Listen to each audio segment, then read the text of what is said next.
Tata punch EV വീട്ടിലെ തന്നെ എത്ര രൂപ നമുക്ക് നോക്കിയാലോ. Hi, welcome to Chai with cars. So നമ്മൾ നോക്കാൻ പോകുന്ന ഈ ടാറ്റ പഞ്ച് EVക്ക് 6 വേരിയൻ്റാണ് ഉള്ളത്. 10,70,000 രൂപ തൊട്ട് 14,25,000 രൂപ വരെയാണ് ഇതിൻ്റെ ഓൺ റോഡ് വില വരുന്നത്. നമുക്ക് കാൽക്കുലേഷൻ എളുപ്പത്തിന് വേണ്ടിയിട്ട് 12.5 ലക്ഷം രൂപ എന്ന് കണക്കാക്കാം.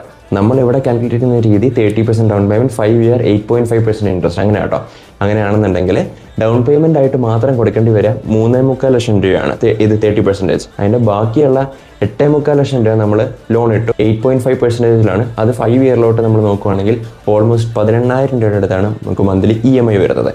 സപ്പോസ് നമ്മൾ 7 ഇയറിലോട്ട് നോക്കിയാലോ, അത് 14,000 രൂപയുടെ അടുത്ത് മാത്രമേ വരുള്ളൂ. ഓൾമോസ്റ്റ് 13,850 രൂപയുടെ അടുത്താണ് നമുക്ക് മന്ത്ലി EMI വരുന്നത്. എനിക്ക് പേഴ്സണലി ഫീൽ ചെയ്യുന്നത് ഒരു 60, 70, 80 കിലോമീറ്റർ പ്ലസ് ഒക്കെ ഡെയിലി റണ്ണുള്ള ആൾക്കാരില്ലേ, അവർക്ക് വൺ ഓഫ് ദി ബെസ്റ്റ് ഓപ്ഷനാണ്. കാരണം ഫ്യൂവൽ എക്സ്പെൻസിൽ തന്നെ വലിയൊരു എമൗണ്ട് അവർക്ക് ലാഭിക്കാം. അപ്പം ചെറിയൊരു എമൗണ്ട് മാത്രമേ അഡീഷണൽ ആയിട്ട് EMI കൊടുക്കേണ്ടതായിട്ട് വരുള്ളൂ. അതുകൊണ്ട് തന്നെ നല്ല ഓട്ടോ ഉള്ള നിങ്ങളുടെ ഫ്രണ്ട്സിനും പുതിയ വണ്ടി എടുക്കാൻ നിൽക്കുന്ന നിങ്ങളുടെ ഫ്രണ്ട്സിനും ഈ വീഡിയോ ഇപ്പോൾ തന്നെ അയച്ചു കൊടുത്താൽ. അതുപോലെ തന്നെ ഇങ്ങനത്തെ കണ്ടന്റിനായിട്ട് നമ്മുടെ പേജ് ഒന്ന് ഫോളോ ചെയ്ത് നമ്മുടെ കൂടെ കൂടിക്കോ.